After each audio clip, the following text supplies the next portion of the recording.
Hey everybody. In today's video, I just have a kind of short quote I want to read. It's from a book of Manly Hall's called The Road to Inner Light. And this is a quote that's been resonating with me lately. Things seem very bleak, and it's hard to know where there's going to be a light at the end of the tunnel for this very difficult period right now.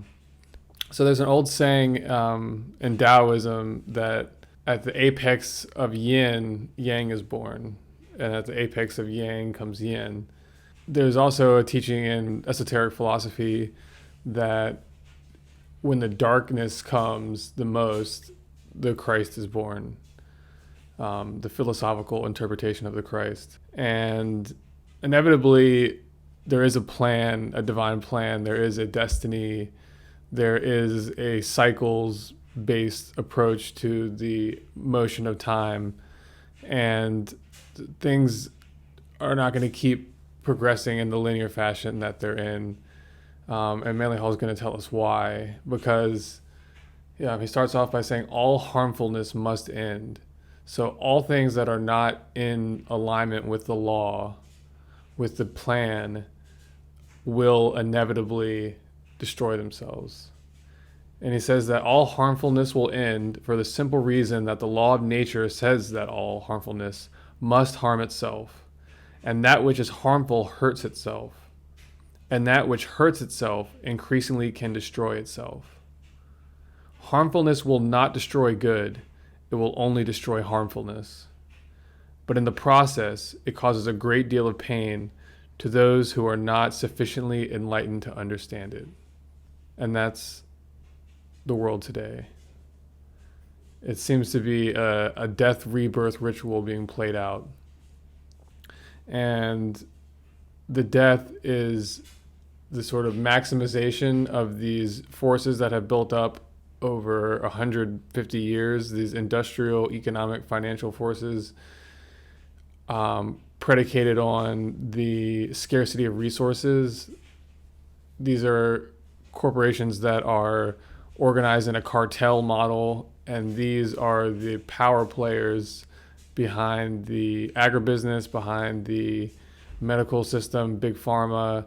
It's one cartel, and it's very integrated in a number of key ways with finance and with the national security state.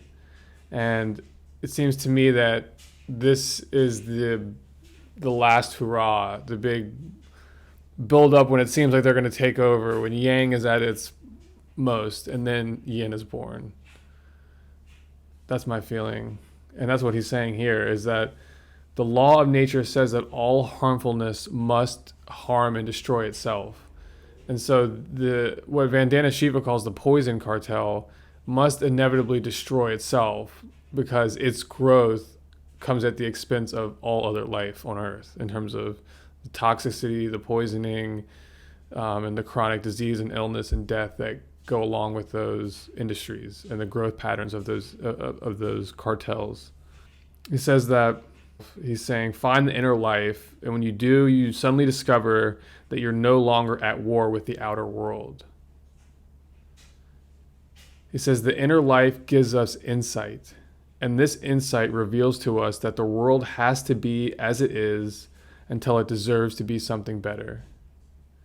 And if it were not for this world about which we are so unhappy, the person of insight would likely never have attained this insight. For it is this problem of the inevitable need of insight which creates the misery around us. And it is this inevitability that we can no longer live with the thing as it is that must ultimately force us into the search for the thing as it should be. I remember I heard, I think it was on Joe Rogan's podcast, he was interviewing, I think this guy named Ruby, the British guy. I think Joe Rogan asked the guy, when do you think all this hysteria about the pandemic and the lockdowns and stuff will end? And the guest's response was, when people have had enough. And I think that that's exactly right. That something will have to happen where people will have to awaken, basically. The world has to be as it is until it deserves to be something better. But if it was not for this situation, if it was not for these trials that we're all put through as we're coping with this, then we will never have gained the insights that we require. So it is the challenge that yields the reward. So it's the need of insight.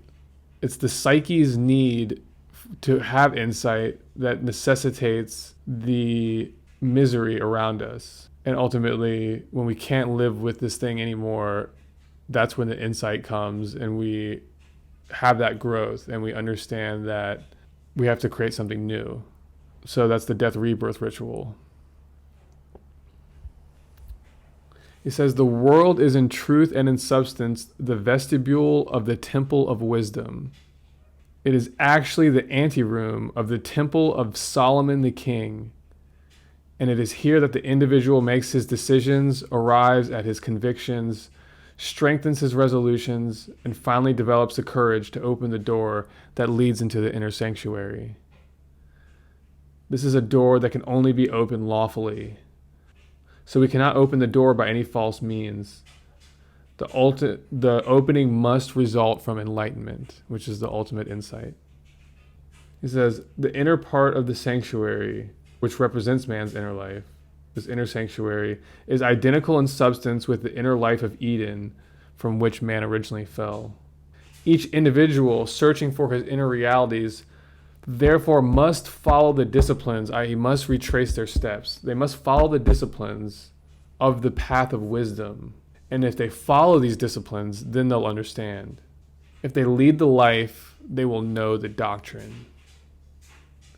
If they keep the law will keep them. And then he concludes, so in this way, we are all, according to our light and our means, moving toward a better state. And we can either follow the lengthy course of evolution by which birth and rebirth, karma, trial and error, will probably bring us all there in the next 10 or 15 million years. Or we can use the art, the philosophy, the disciplines, the wisdom tradition.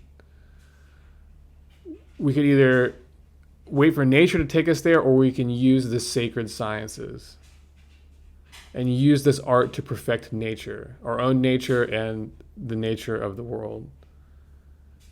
The alchemist was an artist who anticipated the needs of nature and then obeyed. And man as a whole, the grand man, the universal being that is man, mankind, the one life, is also an alchemist. For anticipating the perfection that nature desires for him, he can advance more rapidly toward it. And in this way, save himself a great deal of pain and sorrow. And that's the end of the quote that I wanted to share with you. I hope you found something from that. I have an important announcement coming up soon, so tune back in to see what that is, and I'll catch you guys in the next couple days.